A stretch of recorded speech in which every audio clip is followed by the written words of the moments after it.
Hi YouTubes, I'm heading out to the parts house to pick up some parts.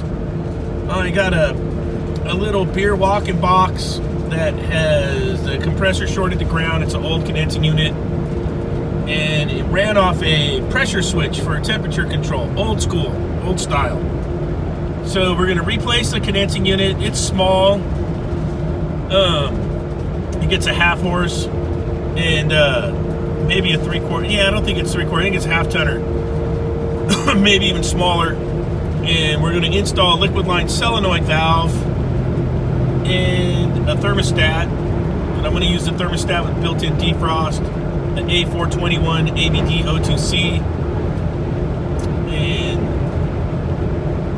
I'm going to change the TXV on that unit too. We'll put a freshy TXV in, new condensing unit, liquid line solenoid valve, and a temperature control. And let's get out there, I'll show it to you. Here's my unit. It was running off this pressure switch right here for temperature control. It's a burnout. I just smelt it, so it's burned up. We'll end up, after we recover the gas here, we got the nerd ready to rock and roll. That's our static pressure. Let's go ahead and get this guy fired up.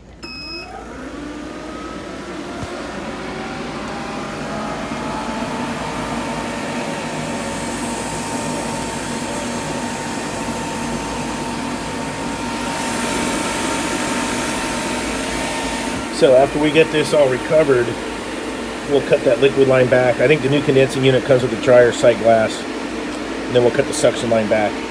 This is that old unit I had that sits on the milk crate.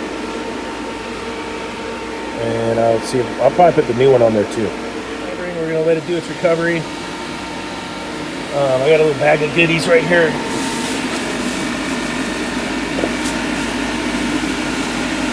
Solenoid valve, coil, TXV. And let me grab these.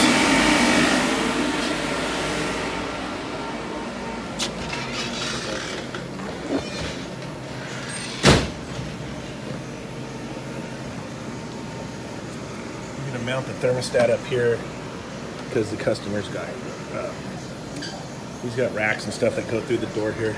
So he asked me to put it up high. I'm going to put it up there like that. The door handles right here. We'll get into that in a minute. We're taking her right on down.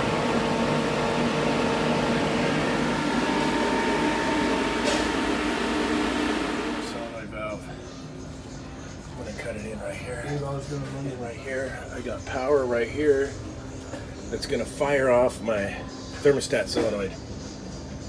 And then the unit outside is going to run off the pressure switch. Yeah, it's a really old R12 TXV. See that?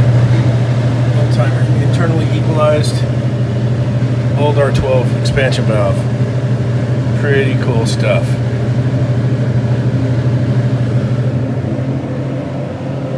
Let's see if this is ripped out. And this is why it's so important to change your metering device out. Especially when you have an old unit. Look at that. See how nasty that is in there? You're not going to clean that up. Push rods are sticking. Here's the needle on this one. They get good and cooked up. There's the spring. It's all burned up. You know, it's just super nasty. Look at that. That was an old R12er. That thing's probably been in there since maybe the 80s, 1980s. So, you know, if you were just going to do a condensing unit and not change the metering device, you just boned your new condensing unit. So I like to take these apart and show you guys that. Out of a pinch in the nighttime, if you have a adjustable pressure switch on your truck, low pressure control, you can set that for your cut in and cut out to operate the temperature of the box that you're cooling. And that's what they were doing with the old one. So what I did on the new unit is, I'll take you over here and show you what I did. And on those old, the pressure control, you would set it so you're going to cut back in at about 40 degrees. evaporator temperature.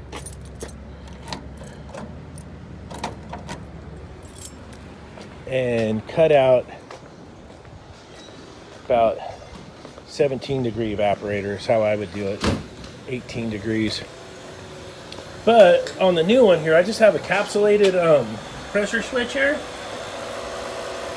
That pressure switch is the only thing banging this unit on and off.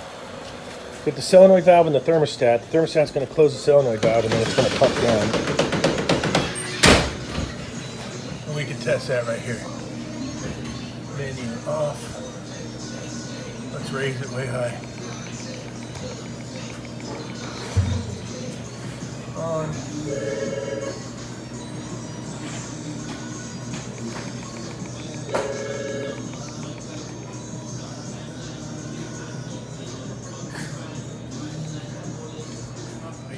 I got that, so the solenoid now is closed. And our unit should be pumping down. Watch your pump down here and shut off.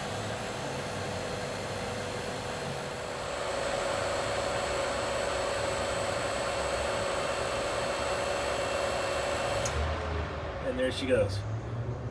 So my pump down's working. Now I'll go reset my thermostat. Pick up some of my trash here. Got a little bit of picking up to do.